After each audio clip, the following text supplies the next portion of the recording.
Supreme Court affirms President Tinubu's election, dismisses Atiku Obi's appeals. Troops kill 6 terrorists, recover AK-47 rifles in Yobe. NEMA warns Lagos, Ogun riverine communities of imminent flood. And away from Nigeria, Sudan's warring army, RSF paramilitary to resume negotiations in Jeddah. These are the headlines on Trust TV News Update at this hour. I am Ayuba Ile. Thanks for joining.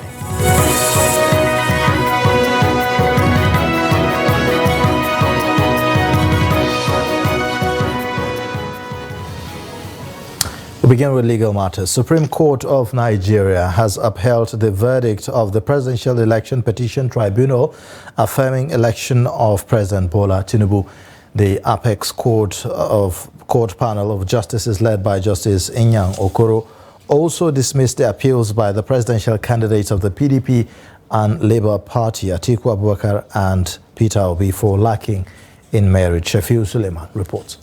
Deliberating judgment on the appeals, the Apex Court ruling on the admissibility of fresh evidence brought by Atiku Abubakar against President Bola Tinubu said it cannot admit such findings having failed to go through the lower court and brought outside the conditions stipulated by Section 22 of the Constitution of the Federal Republic of Nigeria and therefore dismissed it.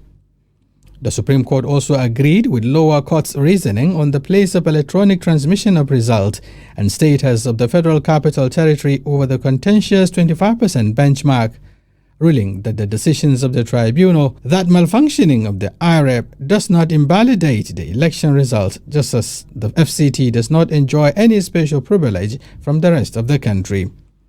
It then dismissed the appeals after resolving the 7 grounds of appeal against the appellants.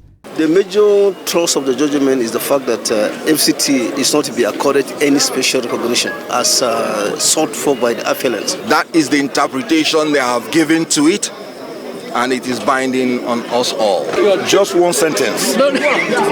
Nigeria is work in progress. All destruction is over. It's now about governance. The judgment was sound. We invite all political parties to join hands with Mr. President so that we can move this country forward together. Now the coast is cleared for the incumbent President Bola Tinubu to steer the ship of Nigeria without any further legal distractions. It is also perhaps the hopes of Nigerians that governance will now take proper shape as all the matters regarding the election of the 25th February have been resolved. From the Supreme Court here in Abuja, Nigeria's capital, Shafiu Suleiman, Trust TV News. Now, in his reaction, President Bola Tinubu says that the judgment has further strengthened his commitment to continue to serve all Nigerians, irrespective of political persuasion, tribe and faith.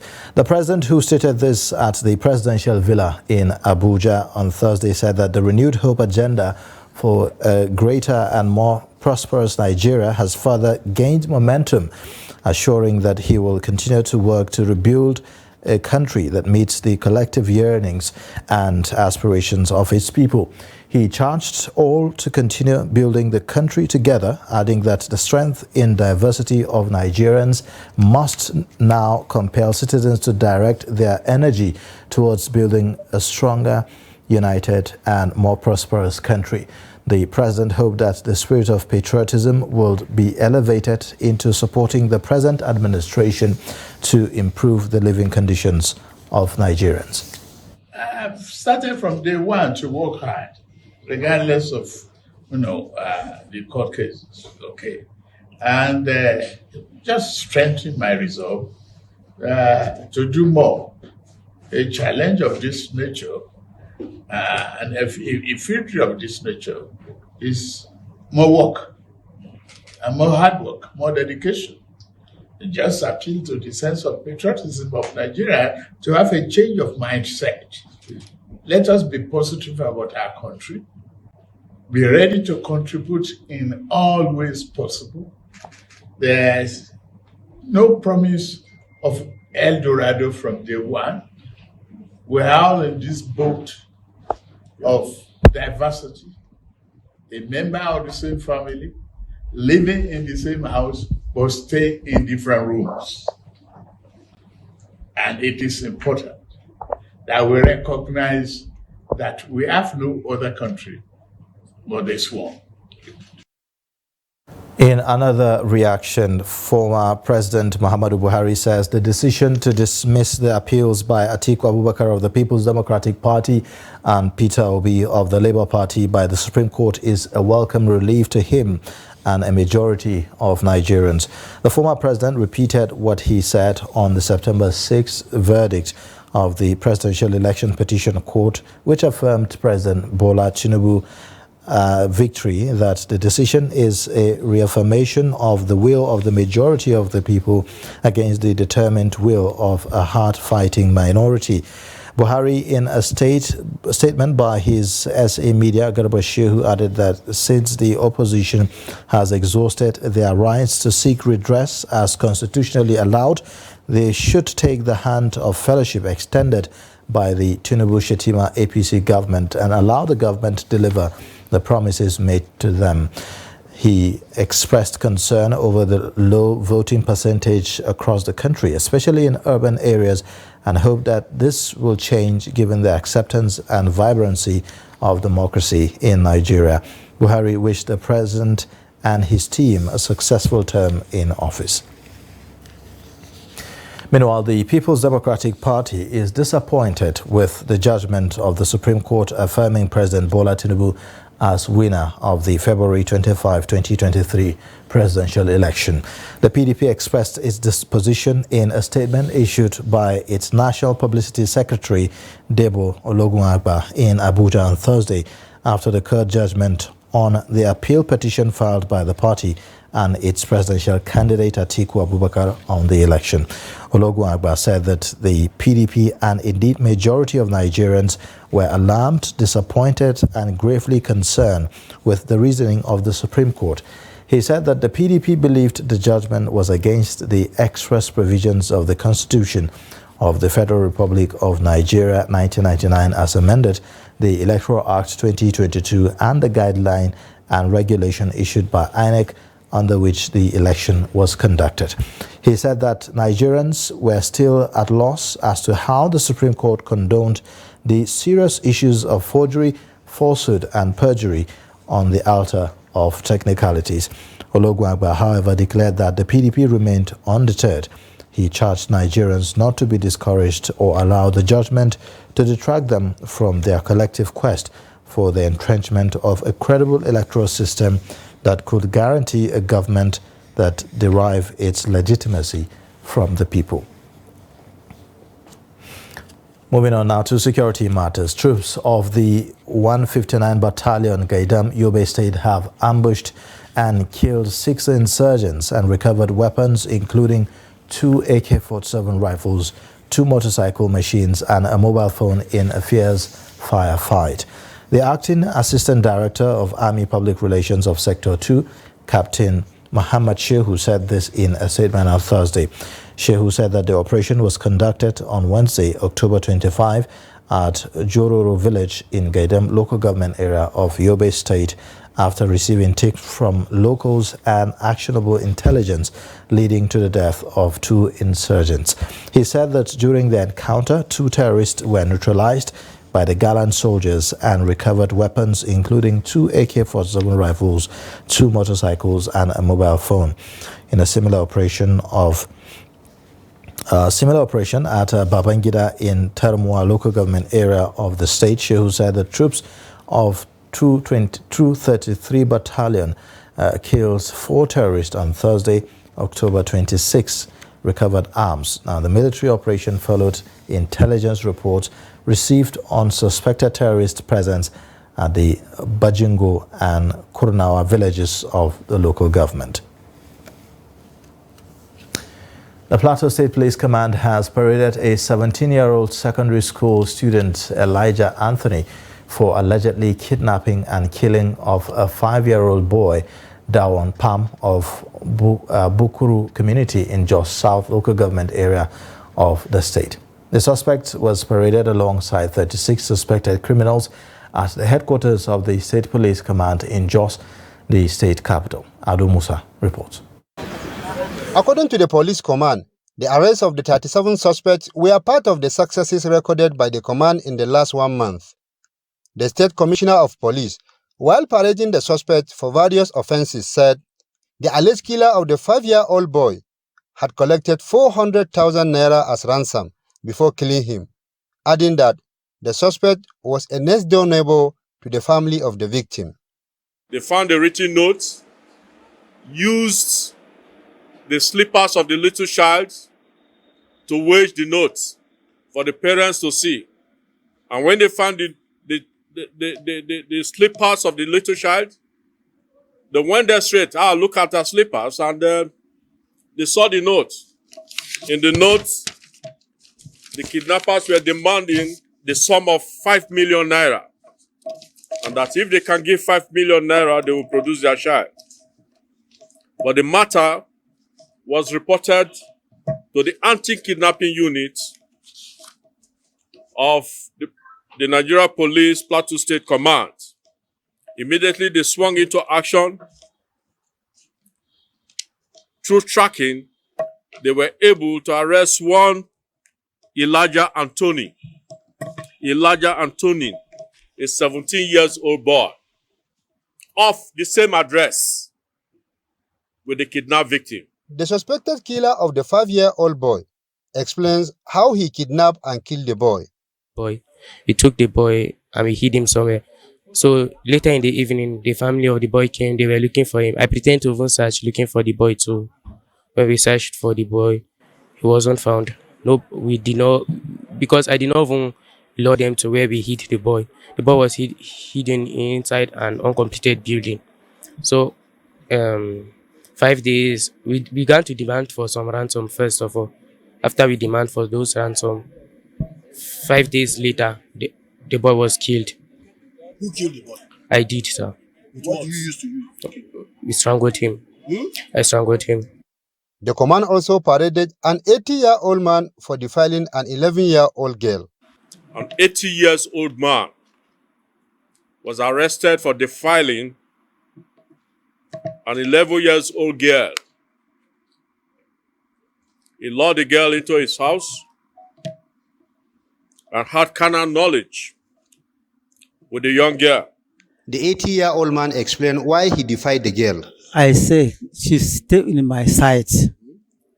So she said, making with sex. I said, have you been sex with somebody like me? She said, no. I don't know which kind devil who make me to remove my zip and remove my penis. I didn't remove my clothes.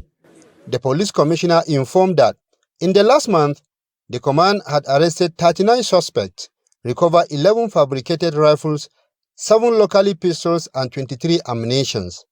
He called on citizens to cooperate with the police to get rid of criminals in the state. Ado Musa, Trust TV News, Jos. The National Emergency Management Agency has advised those residing in riverine communities in Lagos and Ogun to relocate immediately, warning that there could be heavy flooding occasioned by the release of water from the Oyan Dam by the Ogun-Osun River Basin Authority. It also advised those traveling by waterways to use life jackets in their own interest. It also frowned at the attitude of some of the residents who have bluntly refused to use life jackets, insisting that anyone seen traveling by waterways without wearing life jackets will be arrested by its enforcement team.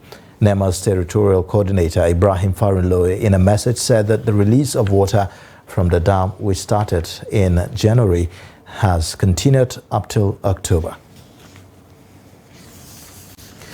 Residents of Yenagoa, the Bayelsa State capital, have been lamenting the hike in transportation fares by tricycle operators, popularly known as Keke Napep riders in the state. To this end, they want the federal government to fix the refineries in the country in order to reduce the price of fuel, as tricycle riders are blaming the increased fares on subsidy removal. Friday, Mbimobowe Peter completes the story. Tricycle, popularly known as Keke Napep, is one of the major means of transportation in Yenagoa, the Bayelsa state capital. A passenger and a trader, Janet Abalaba, said the high price of transportation within the state affects even her petty business as it makes her to increase her price of goods. As the transportation high, they make goods save the cost. Because when you don't calculate your transport, you buy market small money save.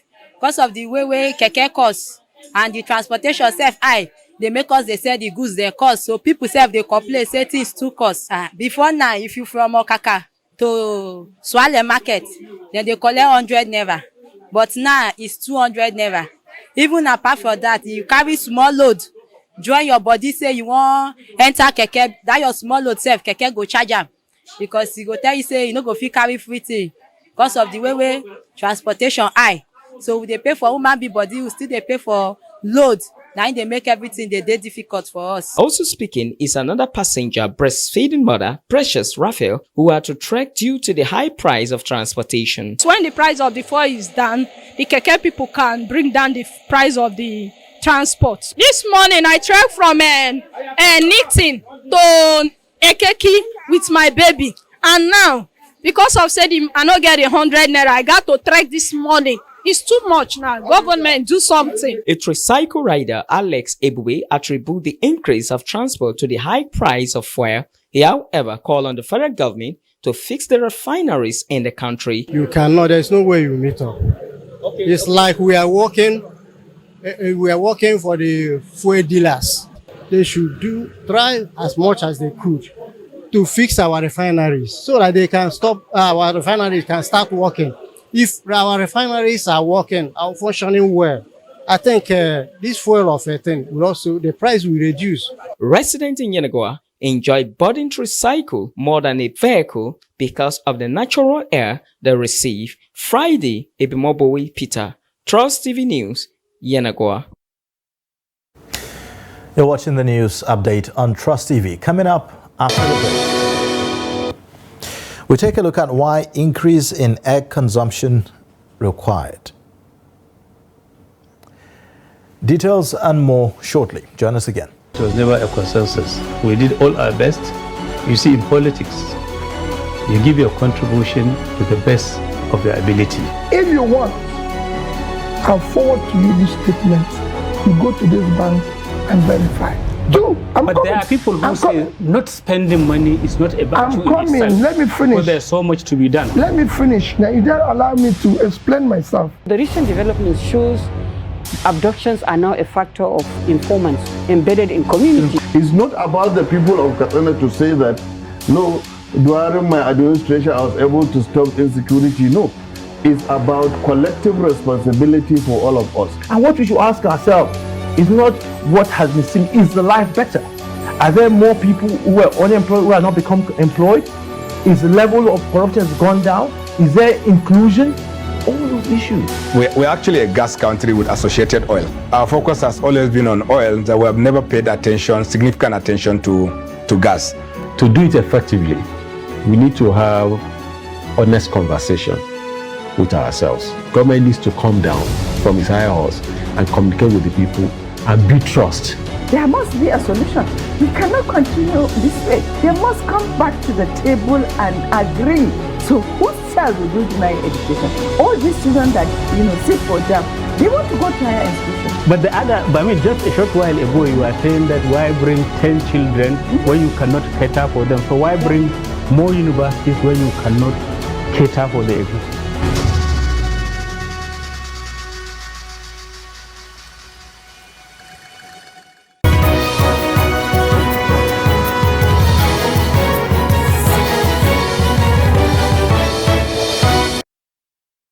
Thanks for staying with us. You're watching the news update on Trust TV. Let's take a look at the top stories. Supreme Court affirms President Tinubu's election, dismisses Atiku Obi's appeals. Troops kill 6 terrorists, recover AK-47 rifles in Yobe. In other news, the management of the Abuja National Mosque has shed more light about 2 of its undeveloped properties around the mosque, which have been linked to rumored demolition by the administration of the Federal Capital Territory. It could be recalled that the FCT Minister Nyesom Wike had issued a 3-month ultimatum to owners of some undeveloped plots identified in the territory to either get them developed or be revoked by the FCT administration. Muhammad Kabir Adam, one of the National Mosque Imams who debunked the alleged demolition threat, said that the Mosque Management Board, under the leadership of the Etunukwe, paid a courtesy visit to the minister on 2 issues that included the land issue.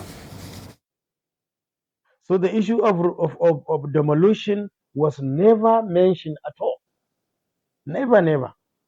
Minister did not mention anything of demolition any part of the mosque. In fact, what he says when we mentioned to him that this mosque and the Christian center were identified by the federal government of Nigeria during the time of President Olusegun Obasanjo as national monument. He said, well, that's good. So whatever is national monument, definitely they will not play with it. They have to make sure that that national monument remain in good shape.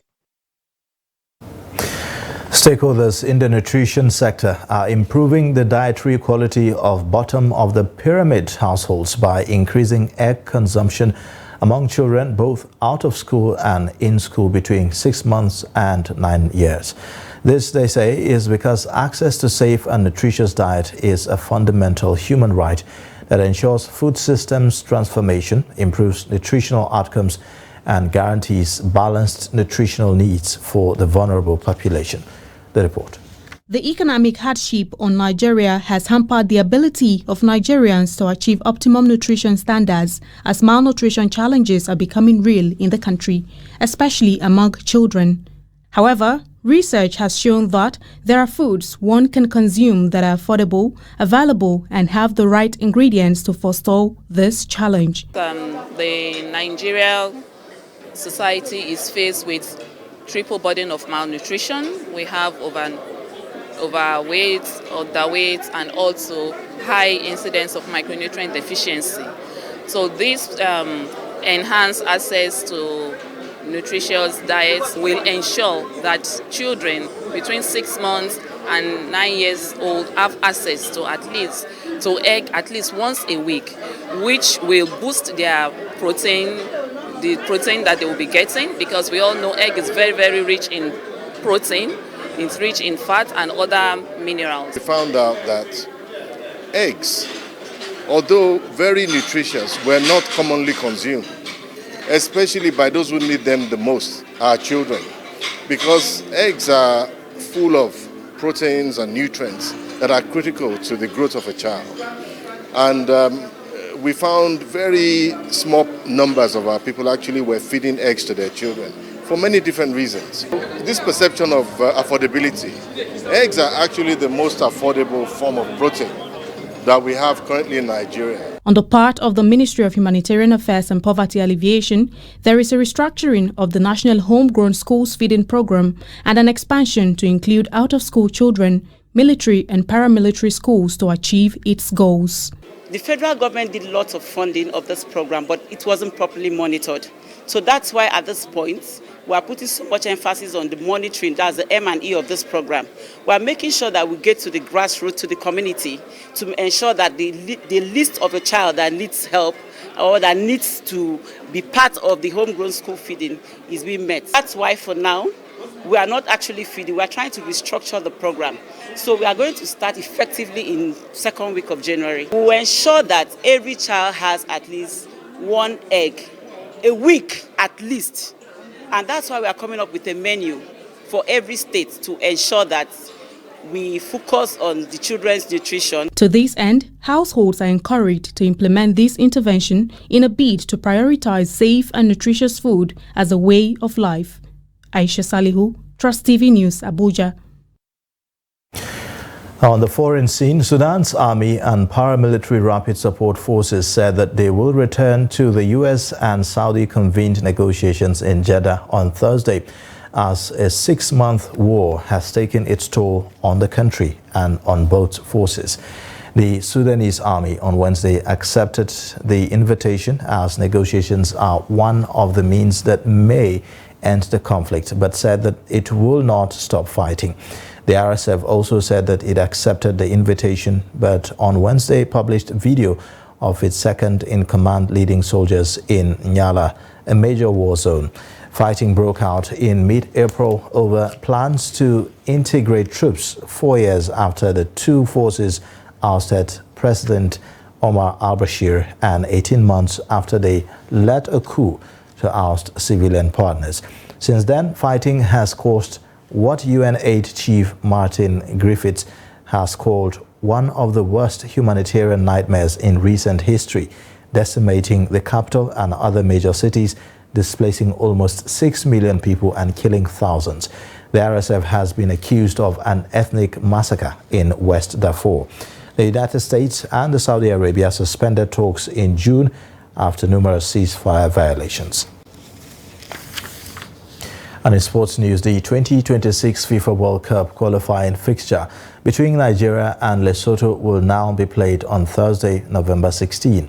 The match day one encounter was earlier slated for Friday, November 17. Now, the encounter, which will hold at the Godswill Akpabio International Stadium, Uyo, will kick off at 5 p.m. Nigeria time. The Super Eagles will travel to Kigali 4 days later, where they will keep a date with the Warriors of Zimbabwe, the Squirrels of Benin Republic, Bafana of South Africa, and Bees of Rwanda are the other teams in the group. The first placed team in the group will earn a spot at the 2026 World Cup, which will be hosted by USA, Mexico, and Canada. Nigeria failed to qualify for the last edition of the Global Soccer Fiesta hosted by Qatar. And that's a wrap on the news update.